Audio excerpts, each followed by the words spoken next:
I think self-important people really pride themselves on thinking they're so independent and they're so great, but really it's not acknowledging our interdependence with other people, that our greatness, our accomplishments, our values, our ability to be efficient, to be leaders, whatever it is we're trying to do, is really based upon our interdependence of other people around us.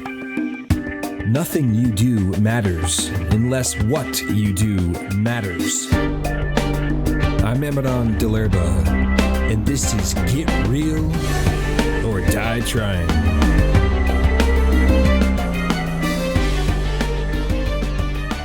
Hey tribe, how we doing? Amadon DellErba here. Welcome to episode 18 of my podcast.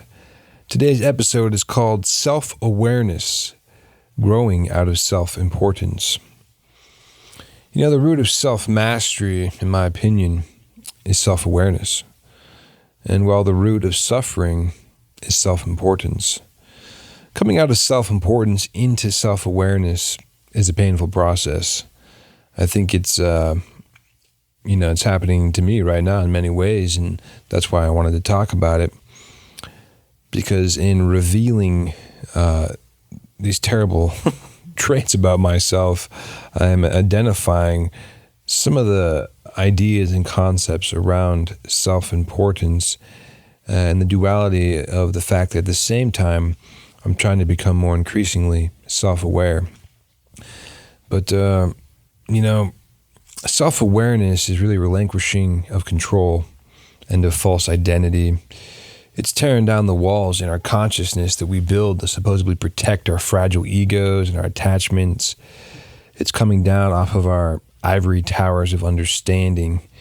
It's the dying of the ego, essentially.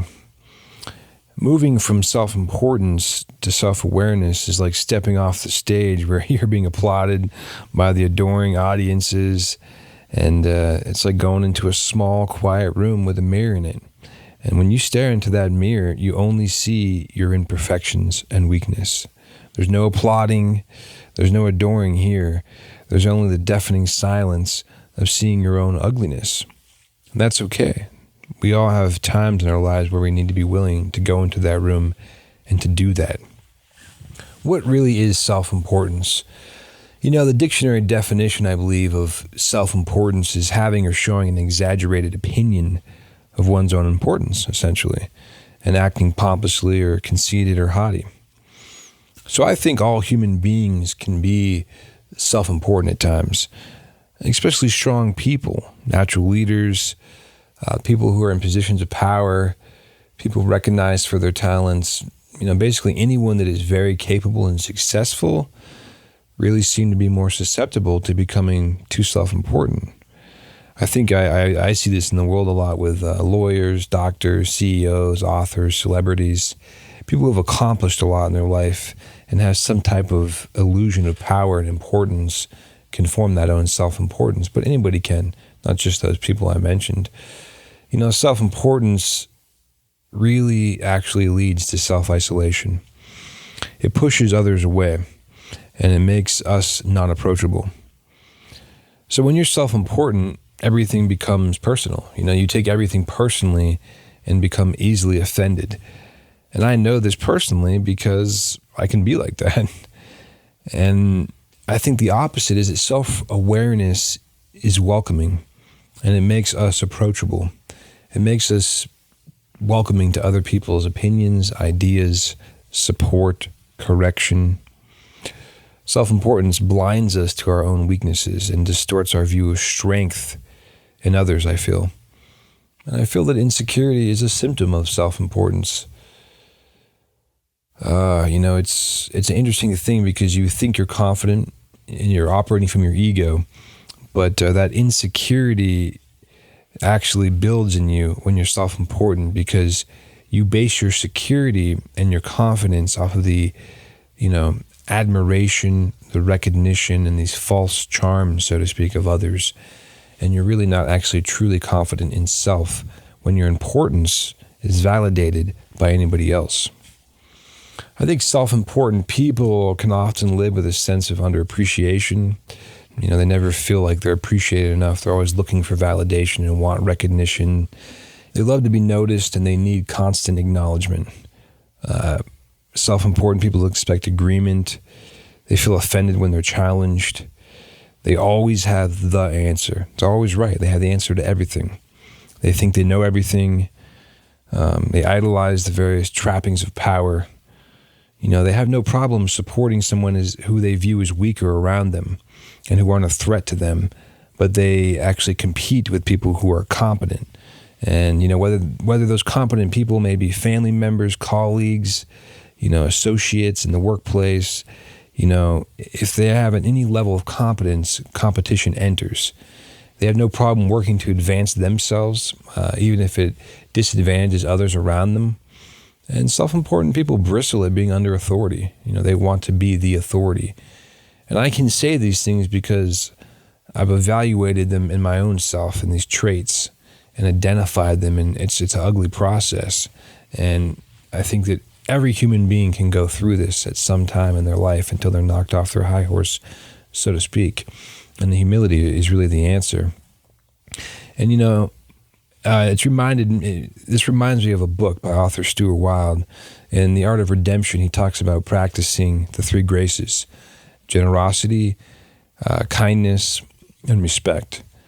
And to practice these graces, it means you don't really perceive yourself as separate, special, or elite.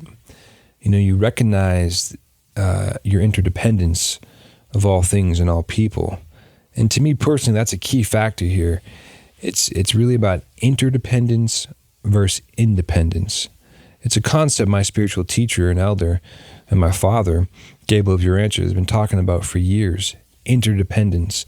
I think self-important people really pride themselves on thinking they're so independent and they're so great, but really it's not acknowledging our interdependence with other people, that our greatness, our accomplishments, our values, our ability to be efficient, to be leaders, whatever it is we're trying to do, is really based upon our interdependence of other people around us. Another key concept that came to me when contemplating self-importance in the early morning hours this morning is that enlightenment is not elevation, it's integration. Enlightenment is not elevation, it's integration. Self-awareness integrates oneself, while I really feel that self-importance separates. So coming into self-awareness is like using our true internal compass rather than our external compass when being self-important. What I mean by that is our internal compass of self-awareness can be driven by intrinsic goals, higher values, our higher selves, and our ideals and things we're striving for, while our external compass is driven by rewards such as money, fame, praise, them things in the material world. Those things can disappear in an instant, where the things in our internal sense of self cannot be taken from us. You can't take my spiritual values and the things that I hold within me. And again, this, reminds me of a Viktor Frankl quote that he said in the book Man's Search for Meaning that I'd like to read.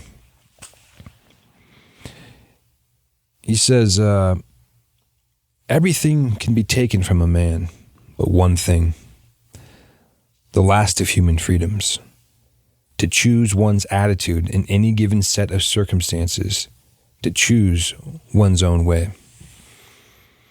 We must realize that our attitudes that we develop in life are not the same things always as our personality traits. I think I've made the mistake of thinking that my personality is just cursed when it's actually my attitude.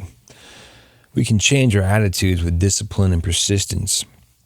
And like he was saying in that quote, it's our choice. It's our choice. No one can take your ability to choose your attitude and how you deal with circumstances, no matter what. Nobody can actually take that from you. They can take everything else from around you. You could be in a prison cell in an isolation chamber, and you still have the choice to accept and deal with that however you're going to. It's a terrible situation, but you still have the choice. They can't take that choice from you, that attitude of how you're going to deal with that terrible circumstance. And so, like I was saying, I've made that mistake sometimes of confusing my attitude with my personality. And I even thinking that my personality was innately cursed when it's not the case and flawed. It's my attitude that's flawed. It's my attitude that affects my personality association with others and with life and how I go about, going through life. Another great quote that comes to mind is by Santine, who was a great spiritual man. He always used to say, we must have attitudes of gratitude. And I think gratitude is a key concept for us to transcend out of self-importance into self-awareness. We must strive for compassion, acceptance, honesty, gratefulness, and humility. And when we improve in these areas, I think we'll see much more noticeable difference in our day-to-day actions and our day-to-day attitudes and how we go about dealing with things in life. When we have more self-awareness and less self-importance, we invite the graciousness in of life, the graciousness of others. That's another concept I was really thinking about, is that it's really not gracious to be self-important, but when you're self-aware and you're walking with more grace and humility, the magic can happen. And we feel like when we're in our modes of self-importance that we can make things happen, that we can push through, that we're smart enough, that we're strong enough, that we're persistent enough, that we can do anything. But it's really not the case, because that's presumptuous. Presumptuous is kind of the opposite to me of graciousness. In self-awareness and in graciousness, we realize that we are truly reliant upon our brothers and our sisters and the team and the people and the friends and the family, or at work, the colleagues, the people around us who really support us and help us achieve our goals. It's not a one-man or one-woman show, ever. And then lastly, I want to close by reading a quote from the Urantia book, which I often cite in my podcast because I find the Urantia book Revelation to be one of the most complete spiritual tools to help facilitate my spiritual walk and growth. So from the Urantia book, there's a beautiful little quote here about how to deal with self-importance and using humor. When we are tempted to magnify our self-importance, if we stop to contemplate the infinity of the greatness and grandeur of our makers, our own self-glorification becomes sublimely ridiculous, even verging on the humorous. One of the functions of humor is to help all of us take ourselves less seriously. Humor is the divine antidote for exaltation of ego. How do we exalt our own egos? And what is that humor? I think the humor is so important because until we can make fun at ourselves, laugh at ourselves, see our own flaws and not take ourselves too seriously, we're still operating in modes of self-importance. We take things too seriously. We blow things out of proportion. We're easily offended by others. When we become more balanced, more self-aware, more mature, we're able to laugh at ourselves more. We're able to really see, our flaws in a balanced way. And so, for me personally, I can ramble on about self-importance and wanting to come into self-awareness because it's a process that I'm personally going through, because I'm going through a process of wanting to identify how am I self-important. I think it's a question that we can all ask ourselves, and the answers will be different, and how that self-importance manifests in all of our lives day to day, and our choices will be different. But there are some underlying continuous themes of self-importance that I touched on this podcast that I think can relate to everybody. And so once again, let's strive for self-awareness, which to me is generosity, compassion, graciousness, and humility in our actions. Thanks for listening to episode 18, and that's my take, my friends, on self-awareness and growing out of self-importance. I'd like to read a quote by Viktor Frankl. How do you say it, Frankl? Everything can be... energy bar. Get Real or Die Trying is sponsored by... That's it. This is 1 apple and 1 banana in 1 fruit bar. It's delicious. It's non-GMO. There's no sugar added. What are the ingredients? Apples and bananas. Literally, that's it. Nothing else. Nothing else. It's literally apples and bananas. I'd like to read a quote by Victor. Jeez. Get some water here, mate. One apple, one banana, and one bar. Everything can be taken from a man. I read that weird. Let me do that again. This literally just tastes like a dried banana and a dried apple in a bar. Check out my website at getrealordieTrying.com. Leave me a voicemail on anchor.fm/getrealordieTrying. Rate and review us on Apple Podcasts or any of the platforms you listen on. Be sure to follow me on social media and share this podcast with your friends. Word of mouth is a great way to share the vibe. Get Real or Die Trying with Amadon DellErba is a production of Global Change Media. And remember, pain is temporary, victory is eternal.